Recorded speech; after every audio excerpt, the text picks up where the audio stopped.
ॐ भूर्भुवस्सुः तत्सवितुर्वरेण्यं भर्गो देवस्य धीमहि धियो यो नः प्रचोदयात्।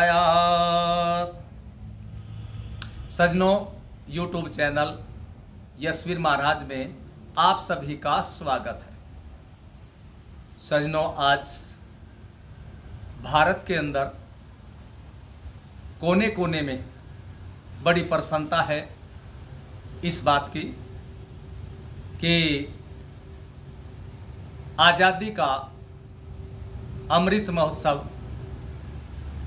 बड़े जोश और खरोश के साथ में मनाया जा रहा है। 74 वर्ष हो गए भारत को स्वतंत्र हुए, लेकिन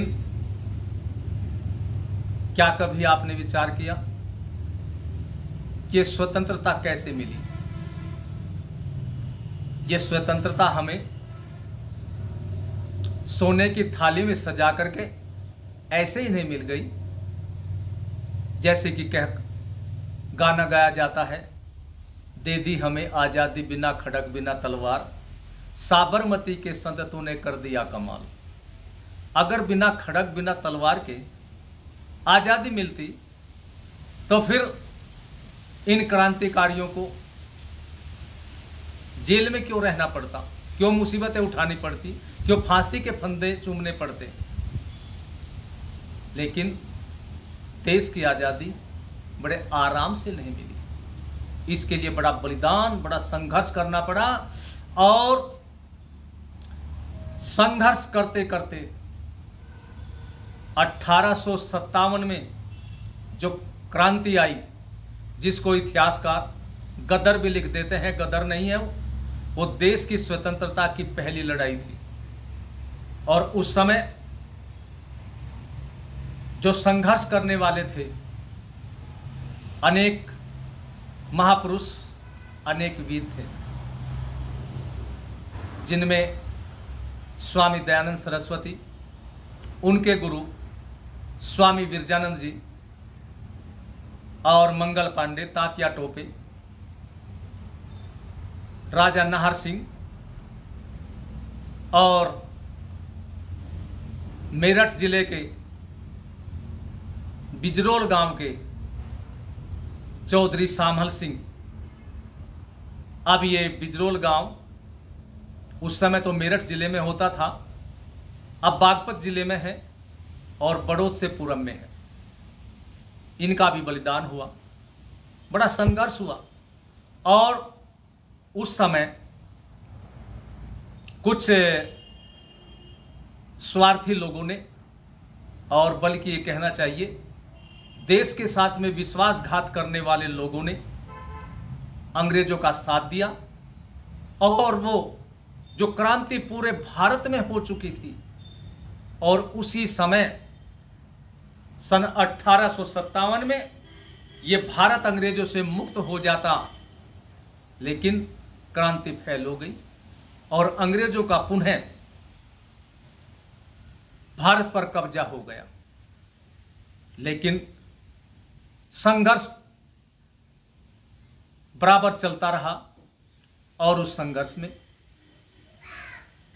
स्वामी दयानंद सरस्वती, उनके अनुयायी और डॉक्टर हेडगेवार जी, वीर सावरकर जी, राजगुरु सुखदेव, भगत सिंह, चंद्रशेखर आजाद, राम प्रसाद बिस्मिल, नेताजी सुभाष चंद्र बोस, राजेंद्र लाहिड़ी, खुशीराम बोस जैसे अनेक वीर संघर्ष करते हुए अपने जीवन को लगाते रहे, जिनमें से कुछ का बलिदान भी हो गया, और कुछ बलिदान तो नहीं हो पाया, लेकिन वो जीते जागते बलिदानी रहे। और उनके संघर्ष से भारत 15 अगस्त सन 1947 को अंग्रेजों से मुक्त हो गया, स्वतंत्र हो गया। लेकिन कोई ये कहे कि इस देश को स्वतंत्र कराने वाले कांग्रेसियों का हाथ है, ये बहुत बड़ी भूल है। कांग्रेस कभी भी देशभक्त पार्टी नहीं रही, क्योंकि कांग्रेस का संस्थापक तो एक अंग्रेज था जिसका नाम था A.O. ह्यूम, और उसने कांग्रेस की स्थापना भारत में अंग्रेजी साम्राज्य को मजबूत करने के लिए ही बनाई थी। और ये जितने कांग्रेसी है सारे उसी के अनुयायी रहे, उसी संस्था के अंदर रहे, तो फिर ये देश की आजादी के लिए क्या कर पाते। और आज भी आप लोग देखें, देश स्वतंत्र हो गया, और इन कांग्रेसियों की हमेशा नीति रही है कि भारत का नौजवान कोई भी राष्ट्रवादी विचारधारा का न हो, कांग्रेसी विचारधारा के खिलाफ हो जाएगा यदि वो राष्ट्रवादी विचारधारा का। तो ऐसे लोगों से तो सावधान रहना है, और आज हमें अपने राष्ट्र को प्राचीनता की तरफ को लेकर के चलना है। क्यों?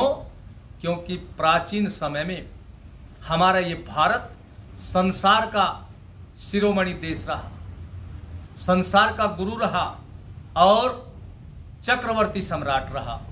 तो हमें अपने प्राचीन भारत की ओर लौटना है।